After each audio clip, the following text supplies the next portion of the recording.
Kuwait நாட்டில் மீன்பிடிக்கச் சென்று பொய்யான போதைப்பொருள் வழக்கில் சிக்க வைக்கப்பட்டு சிறையில் உள்ள ராமநாதபுரத்தைச் சேர்ந்த 4 மீனவர்கள் மீட்டு தரக்கோரி குடும்பத்தினர் ராமநாதபுரம் மாவட்ட ஆட்சியரிடம் மனு அளித்தனர். திருப்பாலைக்குடி, மோர்பண்ணை, பாசிப்பட்டினம் கிராமங்களைச் சேர்ந்த மீனவர்கள் கார்த்திக், சேஷு, சந்துரு மற்றும் வினோத் ஆகிய 4 பேரும் குவைத் நாட்டிற்கு மீன்பிடி கூலியாக சென்று இருந்தனர்.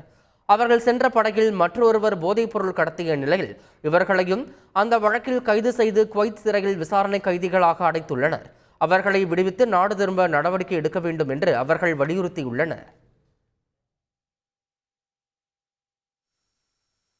கடந்த 2-4 தினங்களுக்கு முன்பாக விசாரணை நடைபெற்று வருகிற 7ஆம் தேதி தீர்ப்பளிக்கப்படுவதாக செய்திகள் வருகிறது. ஒருவேளை நாங்கள் மாவட்ட ஆட்சித்தலைவரிடமும் இருக்கக்கூடிய நம்முடைய சட்டமன்ற நாடாளுமன்ற உறுப்பினர்களிடம் நாங்கள் வைத்த கோரிக்கை, அங்கே விவாதிப்பதற்கு ஒரு வழக்கறிஞரை ஏற்பாடு செய்யுங்கள் என்பதுதான் எங்களுடைய கோரிக்கையாக இருந்தது. அதை பற்றி இதுவரைக்கும் கண்டுகொள்ளவே இல்லை. ஒருவேளை அப்படி விசாரணையில் நமது தரப்பு நியாயங்களை கூறுவதற்கு வழக்கறிஞரை நியமனம் செய்யப்படவில்லை என்று சொன்னால், ஏற்கனவே இலங்கையில் இப்படி பிடிபட்ட மீனவர்கள் 4 மீனவர்களுக்கு தூக்கு தண்டனை விதித்த வரலாறு நம்ம மாவட்டத்துக்கு உண்டு. அதுபோல ஒரு தவறான ஒரு தீர்ப்பு வந்துவிட்டால் இந்த குடும்பத்தை யார் பதில் சொல்வது? செய்திகளை உடனுக்குடன் தெரிந்து கொள்ள உடனே சப்ஸ்கிரைப் பண்ணுங்க.